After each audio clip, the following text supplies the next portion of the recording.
Olá, tudo bem? Vamos corrigir o estudo dirigido número 1 da arte quarentena. Antes disso, eu queria ler para vocês o que uma jovem escreveu, Aniele Silva. Aqui está dizendo que hoje ela é socioeducadora, mas ela escreveu sobre quando ela era adolescente. Ela disse: os mais velhos acham que aos 16 anos os jovens não viveram nada e não entendem nada sobre as suas vidas. Tratam-nos como uma folha em branco que pode ser rabiscada e apagada. Quando as coisas não dão certo, fingindo que nada aconteceu.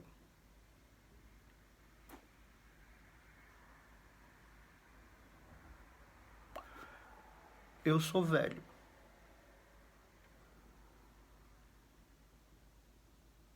Vocês são jovens.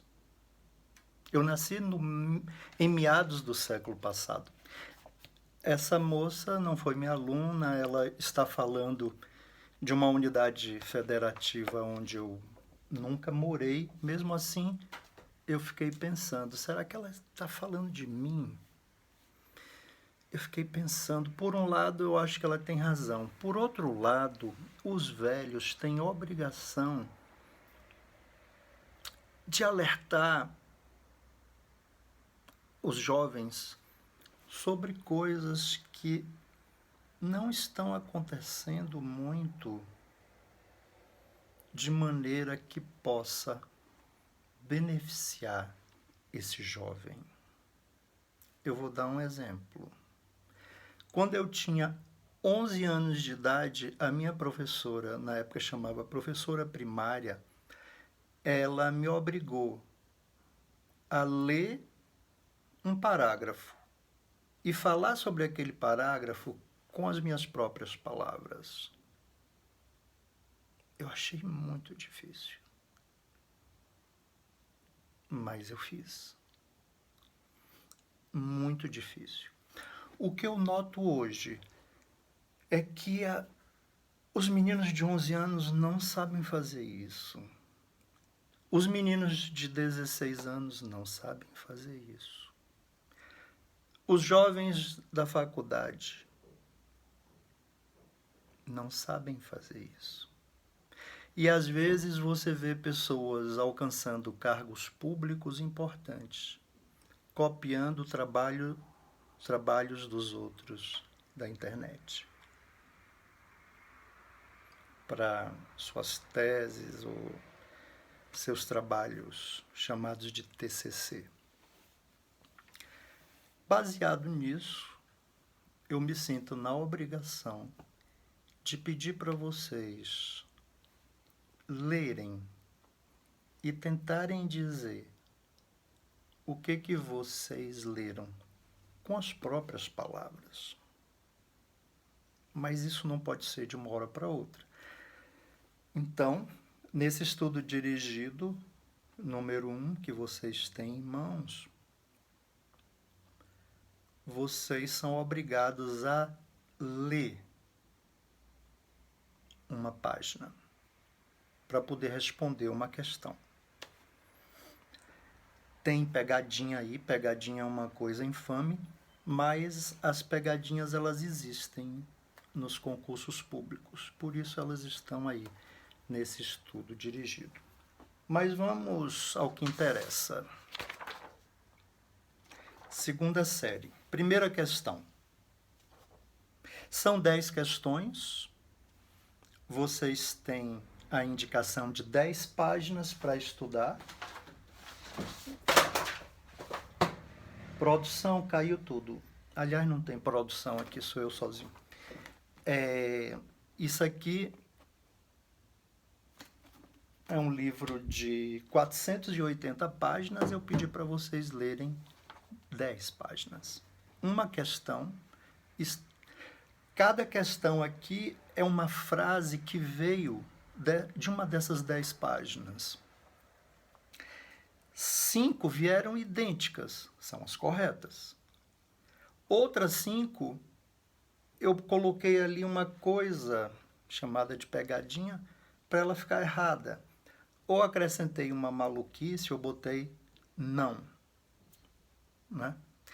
Se você leu as 10 páginas e errou, faça uma reflexão, pergunte para você mesmo o que está acontecendo e depois me conte. Número 1. Uma parede... 5 são 10. Aqui no enunciado está dizendo são 5 corretas, 5 erradas, e cada errada anula uma certa. Número 1. Uma parede, a água e o ar podem ser o meio sólido propagador das ondas sonoras. Correto. Cadê meu teleprompter? Porque pode ser que até eu caia nas pegadinhas que eu mesmo inventei, né? Correto, está correto mesmo. O teleprompter aqui está dizendo. É copiada do livro. Essa é uma frase copiada. Número 2. Timbre refere-se à qualidade ou coloração dos sons. Correto. O teleprompter está dizendo correto. É copiado também do livro. Número 3. Bel canto é a expressão usada para se referir ao estilo vocal italiano dos séculos 17 a 19, caracterizado pela busca da beleza das vozes dos cantores e pela técnica de canto popular futurista ou dadaísta. Aqui é uma maluquice, ela está errada, o teleprompter está dizendo que está errada mesmo. É uma maluquice porque futurista, dadaísta, modernista são coisas do século XX, né? E aqui a gente vê que foi até o século XIX. Número 4. A forma mais tradicional de escrita musical é por meio de uma partitura e seu pentagrama, ou pauta musical, em que se pode registrar as alturas dos sons, mas não a intensidade e a duração. Está errada, o teleprompter está dizendo que está errada mesmo, porque lá no pentagrama e no livro de vocês está dizendo, pode registrar no pentagrama a altura, a intensidade e a duração. Né?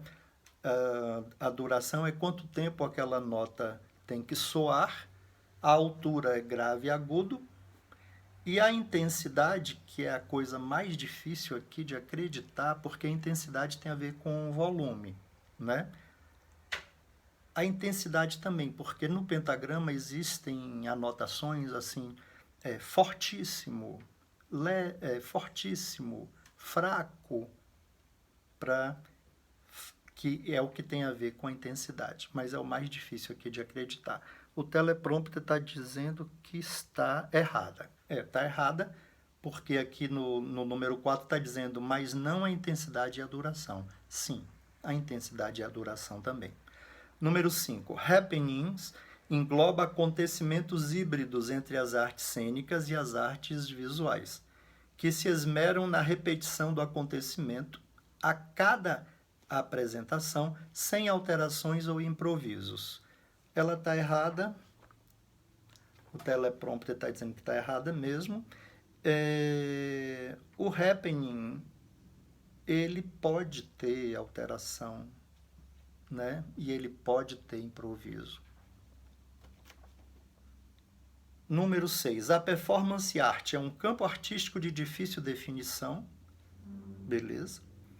Pois está em mudança constante. Beleza. E apesar de abarcar, olha a pegadinha, apenas, cuidado quando no concurso público falar apenas, somente, essas coisas muito radicais é para tomar cuidado. Então aqui está dizendo abarcar apenas os recursos das artes cênicas, contempla um grande aparato de complexidade e memória emotiva. não abarca apenas os recursos das artes cênicas. O teleprompter está dizendo que está errada mesmo. Ao final eu boto o meu teleprompter aqui para vocês verem o gabarito. Número 7. A música clássica é uma expressão usada para se referir a músicas de várias culturas e épocas, como a música erudita ocidental, e as músicas tradicionais seculares japonesas ou indianas e que, normalmente, não são classificadas como música popular.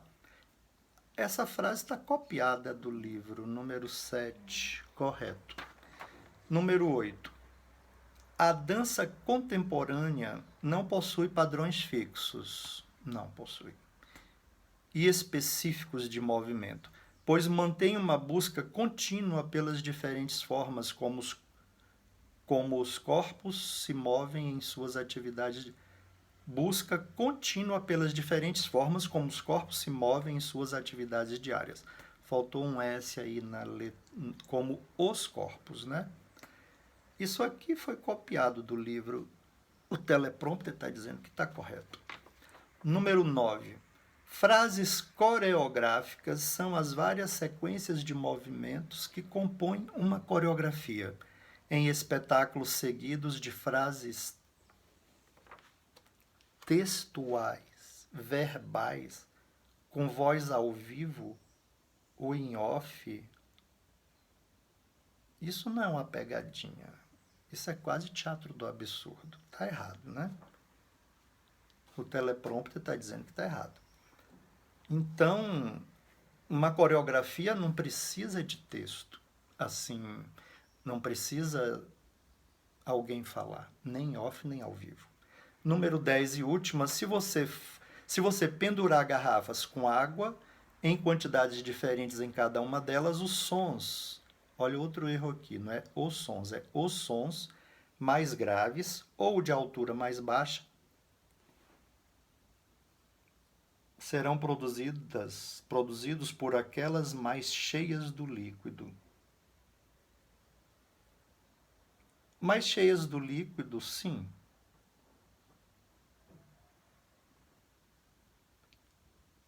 Olha, eu já ia errando aqui, mas o teleprompter está dizendo correto. É correto mesmo. Tá vendo as pegadinhas? Eu pensei que eu tinha botado uma pegadinha aqui, mas não tem não. Ela está correta. Aquelas mais graves são as de altura mais baixa, que vocês lembram lá das teclas do piano. Não que eles sejam mais baixos, mas eles estão mais à esquerda e as teclas que dão notas mais agudas estão mais à direita. Produzidas por aquelas garrafas mais cheias do líquido. Quase que eu ia errando essa. Ela é copiada do livro. Então, 5 certas e 5 erradas. Eu vou mostrar aqui o teleprompter para vocês.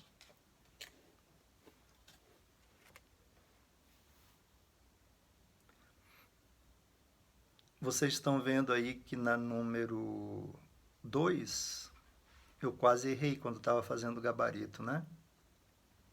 Parece que tem uma rasura ali também na 9, na 6. A coisa não é fácil. Pegadinha é uma coisa infame. Infame para você, infame para mim. Mas tem no concurso público. Fazer o quê? Você quer ver as questões? As questões a gente já mandou. Mas tudo bem. Vamos ver aqui como é que eu boto as questões. Isso aqui é pausa, vamos ver.